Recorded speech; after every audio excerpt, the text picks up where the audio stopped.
स्वागत है आपका मेरे चैनल जॉब एक्सप्रेस। तो जैसा कि आप लोग सभी जानते हैं, इस चैनल पे मैं आपके लिए नौकरी से जुड़ी ताजा तरीन जानकारियां लाता रहता हूं। तो आज का ये वीडियो होने वाला है आपका CIMFR में होने वाली टेक्निकल ऑफिसर रिक्रूटमेंट 2020 के बारे में। CIMFR यानी कि central institute of mining and fuel research, Dhanbad, Jharkhand में होने वाली है आपकी रिक्रूटमेंट टेक्निकल ऑफिसर की। तो जो टोटल नंबर ऑफ वैकेंसीज आपकी होने वाली है वो आपकी है 23 यानी कि 23। और अगर मैं आपको एजुकेशन क्वालिफिकेशन का आज थोड़ा सा आइडिया वीडियो के स्टार्टिंग में दे दूं तो आप समझ पाएंगे कि हाँ भैया आप एजुकेशनल क्वालिफिकेशन के हिसाब से एलिजिबल हैं या नहीं। तो बैचलर्स ऑफ इंजीनियरिंग या फिर बैचलर्स ऑफ टेक्नोलॉजी की डिग्री हो आपके पास, वो भी 55% मार्क्स के साथ। लेकिन बैचलर्स ऑफ इंजीनियरिंग और टेक्नोलॉजी तो काफ़ी सारे डिसिप्लिन में होती है। तो चलिए मैं आपको ये भी बता दूं कि कौन कौन से डिसिप्लिन टेक्निकल ऑफिसर में होने वाले, ताकि आप वीडियो पूरा देखने के बाद ये ना कहें कि अरे मेरा डिसिप्लिन तो क्या है कि वीडियो में आपका था ही नहीं। तो जो आपके डिसिप्लिन होने वाले हैं उसमें पहला माइनिंग इंजीनियरिंग है, दूसरा केमिकल इंजीनियरिंग है, तीसरा कंप्यूटर साइंस इंजीनियरिंग है, चौथा आपका इलेक्ट्रिकल एंड इलेक्ट्रॉनिक्स इंजीनियरिंग या फिर उसे आप इलेक्ट्रॉनिक्स एंड कम्युनिकेशन इंजीनियरिंग भी कह सकते हैं। उसके बाद अगला है आपका सिविल इंजीनियरिंग, उसके बाद नेक्स्ट है आपका एनवायरमेंटल इंजीनियरिंग, सेवेंथ और लास्ट आपका है मेटलर्जिकल इंजीनियरिंग। तो एजुकेशन क्वालिफिकेशन का मैंने आपको आइडिया दे दिया, साथ साथ में मैंने आपको डिसिप्लिन भी बता दी कि कौन कौन से डिसिप्लिन आपके होने वाले हैं। टोटल नंबर ऑफ वैकेंसीज आपकी हैं 23 यानी कि 23। तो इससे पहले कि मैं शुरू करूं आज का वीडियो और दूं आपको हर एक जानकारी, जैसे कि educational qualification, desired qualification, age limit, application fees, आप एप्लीकेशन को कैसे अप्लाई करने वाले हैं, इसी के साथ साथ जो महत्वपूर्ण आपके क्या है कि डेट और साथ साथ में सिलेक्शन प्रोसीजर के बारे में आपको आज की वीडियो में बताने वाला हूं। तो इससे पहले कि मैं शुरू करूं ये सारी डिटेल्स बताना इस वीडियो में, उससे पहले मैं आपको दिखाना चाहूंगा कि ऑफिशियल नोटिफिकेशन जो है वो आपका दिखता कैसे है। तो ये है आपका ऑफिशियल नोटिफिकेशन, दोनों तरफ आपके लोगो बने हैं और देखते ही आप समझ गए होंगे कि ऑफिशियल नोटिफिकेशन ऊपर हिंदी में दिया गया है और उसी के नीचे उसी का क्या है ट्रांसलेटेड इंग्लिश वर्जन भी क्या है कि दिया गया है। ऑफिशियल नोटिफिकेशन आपका ज़्यादा बड़ा नहीं है, ऑफिशियल नोटिफिकेशन अपने आप में ठीक ठीक साइज का है और सारी चीज़ों को क्या है कि इसमें ढंग से आपका समझा रखा है। तो देर किस बात की, चलिए शुरू करते हैं आज का वीडियो और जानते हैं CIMFR में होने वाली टेक्निकल ऑफिसर रिक्रूटमेंट 2020 के बारे में।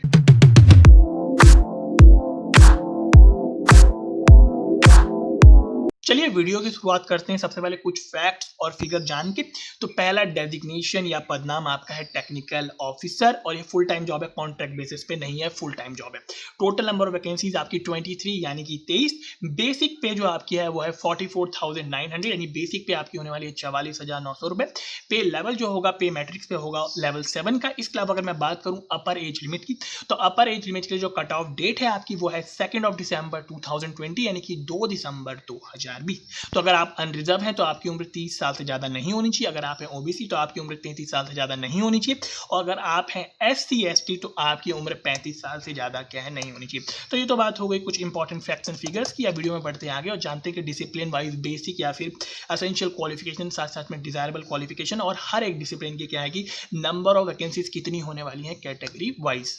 तो पहला डिसिप्लिन जिसके बारे में बात करेंगे वो आपका है माइनिंग इंजीनियरिंग। अगर मैं नंबर ऑफ वैकेंसीज की बात करूं तो अनरिजर्व के लिए 4 वैकेंसी आपकी होने वाली है, ओबीसी के लिए 1 होने वाली है, SC के लिए 2 होने वाली है, ST के लिए 1 और EWS के लिए भी 1 वैकेंसी आपकी होने वाली है। अगर अब मैं बात करूं बेसिक या एसेंशियल क्वालिफिकेशन की माइनिंग इंजीनियरिंग के लिए, तो बैचलर्स ऑफ इंजीनियरिंग या फिर बैचलर्स ऑफ टेक्नोलॉजी की डिग्री हो आपके पास माइनिंग इंजीनियरिंग में या उसके बराबर यानी कि इक्विवेलेंट, वो भी 55% मार्क्स के साथ, यानी कि आपको चाहिए बैचलर्स ऑफ इंजीनियरिंग या टेक्नोलॉजी की डिग्री 55% मार्क्स के साथ, वो भी माइनिंग इंजीनियरिंग में या उसके इक्विवेलेंट। तो ये तो हो गया आपका एसेंशियल और बेसिक क्वालिफिकेशन।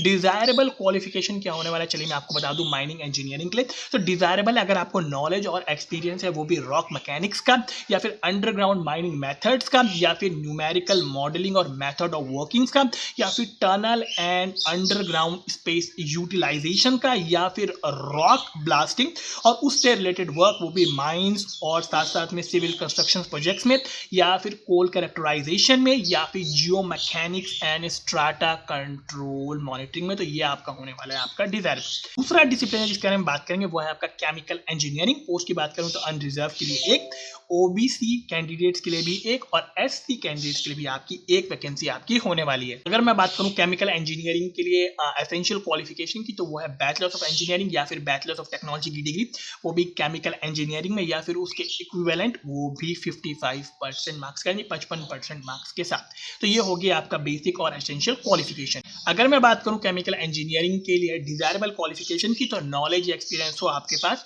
वो भी कैटलिस्ट सिंथेसिस का या फिर कोल सैंपलिंग एंड एनालिसिस का या फिर कोल टू साइन गैस और साथ साथ में syngas to methanol pilot plants का या फिर operation of sophisticated analytical equipments for analysis of coal samples में। तो ये आपका हो गया डिजायरेबल। अब बात करते हैं तीसरे डिसिप्लिन की, जो है आपका कंप्यूटर साइंस इंजीनियरिंग। तो कंप्यूटर साइंस इंजीनियरिंग में आपकी टोटल नंबर वैकेंसीज 3 है, एक अनरिजर्व के लिए है, एक ओबीसी कैटेगरी के कैंडिडेट्स के लिए है और तीसरा आपका होने वाला है ईडब्ल्यूएस कैटेगरी के कैंडिडेट्स के। तो बेसिक या essential qualification computer science engineering के लिए है बैचलर्स ऑफ इंजीनियरिंग या फिर बैचलर्स ऑफ टेक्नोलॉजी की डिग्री, वो भी या तो कंप्यूटर साइंस में या उसके इक्विवेलेंट, वो भी 55% यानी कि 55% मार्क्स के साथ। अगर मैं अब बात करूं डिजायरेबल क्वालिफिकेशन की कंप्यूटर साइंस इंजीनियरिंग की, तो अगर आपके पास नॉलेज या एक्सपीरियंस है ऑब्जेक्ट ओरिएंटेड प्रोग्रामिंग का, वो भी पाइथन में या फिर C++ फोर्ट्रेन में, या फिर नॉलेज हो आपके पास यूनिक्स या लाइनक्स ऑपरेटिंग सिस्टम की, या फिर क्लाउड कंप्यूटिंग या फिर मशीन लर्निंग या फिर आर्टिफिशियल इंटेलिजेंस या फिर IoT बेस्ड सिस्टम्स या फिर बिग डेटा एनालिसिस और साथ साथ में डेटा माइनिंग का, या फिर development and maintenance of application software और साथ साथ में वेब बेस्ड एप्लीकेशन या फिर लैन वैन और साथ साथ में वेबसाइट। तो ये आपका हो गया डिजायरेबल कंप्यूटर साइंस इंजीनियरिंग के लिए। अब बढ़ते हैं अगले डिसिप्लिन की। अगला डिसिप्लिन है आपका इलेक्ट्रिकल एंड इलेक्ट्रॉनिक्स इंजीनियरिंग या फिर आप उसे कह सकते हैं electronics and communication engineering. Total number of vacancies आपकी 3 होने वाली हैं, एक अनरिजर्व के लिए, एक ओबीसी कैंडिडेट्स के लिए और एक आपका ईडब्ल्यूएस कैंडिडेट्स के लिए। अगर मैं बात करूं एसेंशियल या बेसिक क्वालिफिकेशन की, तो बैचलर्स ऑफ इंजीनियरिंग या फिर बैचलर्स ऑफ टेक्नोलॉजी की डिग्री हो आपके पास इलेक्ट्रिकल एंड इलेक्ट्रॉनिक्स इंजीनियरिंग में या फिर इलेक्ट्रॉनिक्स एंड कम्युनिकेशन इंजीनियरिंग में या फिर उसके बराबर यानी कि इक्विवेलेंट, वो भी 55% यानी कि 55% मार्क्स के साथ। और अगर मैं बात करूं डिजायर्ड क्वालिफिकेशन की, तो अगर आपके पास नॉलेज या एक्सपीरियंस है development and maintenance of electronic system and intrinsically safe equipment, इसके अलावा पीसीबी डिजाइन, इसके अलावा कंट्रोल सिस्टम, इसके अलावा knowledge in machine learning, artificial intelligence, इसके अलावा IoT based system, data analysis और साथ साथ में इंटरप्रिटेशन, और इसी के साथ साथ नॉलेज और एक्सपीरियंस आपके पास हो in latest communication systems, networks and protocols, maintenance of analytical instruments and its calibration. तो ये आपका सब क्या है कि आपका डिजायरेबल आपका होने वाला है। अगला डिसिप्लिन है आपका civil engineering. Total number vacancies 2, unreserved के लिए 1 और ओबीसी कैंडिडेट्स के लिए 1। सिविल इंजीनियरिंग के लिए एसेंशियल या बेसिक क्वालिफिकेशन है बैचलर्स ऑफ इंजीनियरिंग या फिर बैचलर्स ऑफ टेक्नोलॉजी की डिग्री, वो या तो सिविल इंजीनियरिंग में या फिर उसके बराबर यानी कि इक्विवेलेंट, वो भी 55% यानी कि 55% मार्क्स के साथ। इसी के साथ साथ डिजायरेबल होगा अगर आपके पास नॉलेज या एक्सपीरियंस है, वो भी सिविल कंस्ट्रक्शन प्रोजेक्ट्स का, स्लोप डिजाइंस का, रॉक एक्सकेवेशन का, वो भी अंडरग्राउंड कंस्ट्रक्शंस के लिए। अगला दो डिसिप्लिन जिसके बारे में बात करेंगे वो है एनवायरमेंटल इंजीनियरिंग। 2 वैकेंसी हैं, एक अनरिजर्व के लिए, एक ओबीसी के लिए।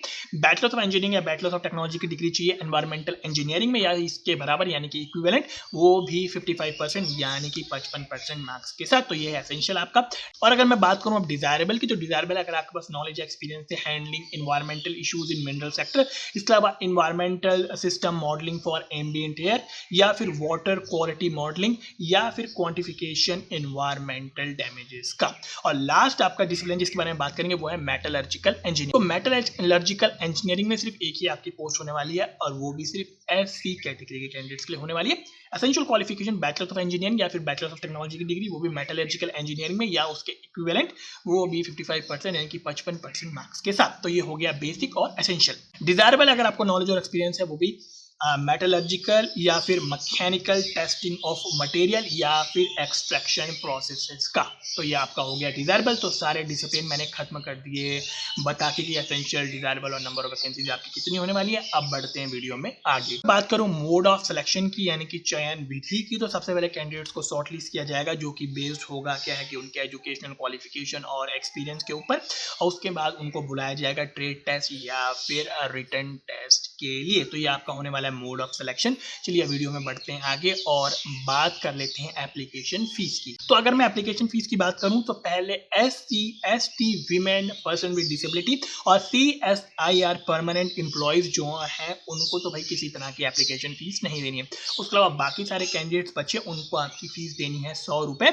और मैं ये बता दूं कि जो आप पेमेंट करेंगे वो करेंगे आप जो आपका CIMFR.nic.in ये वेबसाइट का लिंक क्या है दे रखा है ऑफिशियल नोटिफिकेशन में, उस पर जाके जो वहाँ पर क्या है कि SBI पेमेंट गेटवे, यानी कि सीधी सी बात है CIMFR की जो ऑफिशियल साइट है उसमें SBI पेमेंट गेटवे है, उसके थ्रू क्या है कि आपको 100 रुपये एप्लीकेशन फीस देनी है। और फीस देने के बाद जो आपकी रिसीट मिलेगी उसको आपको क्या है कि एप्लीकेशन फॉर्म के साथ भेजना है। तो जैसे मैंने कहा एप्लीकेशन फॉर्म के साथ भेजना है, यानी कि एप्लीकेशन आप करने वाले हैं ऑफलाइन अप्लाई। तो उसके बारे में आपको चलिए आप बता देता हूँ कि आप कैसे कैसे क्या है कि ऑफलाइन एप्लीकेशन में आपको किस किस बातों का क्या है कि ध्यान रखना है। तो किन किन बातों का आपको ध्यान रखना है एप्लीकेशन फॉर्म के साथ क्या क्या होना चाहिए। तो पहली तो आपकी जो आपकी ई रिसीट होगी, यानी कि SBI पेमेंट गेटवे के थ्रू जो आप 100 रुपये की पेमेंट करेंगे CIMFR के ऑफिशियल साइट पे, उसकी आपकी रिसीट हो। दूसरा आपके पास हो सेल्फ अटेस्टेड कॉपी, वो भी सर्टिफिकेट या डॉक्यूमेंट, वो भी आपका क्या है कि educational qualification, date of birth, experience और कैटेगरी को क्या है कि टेस्टिफाई यानी कि प्रूफ करने के लिए।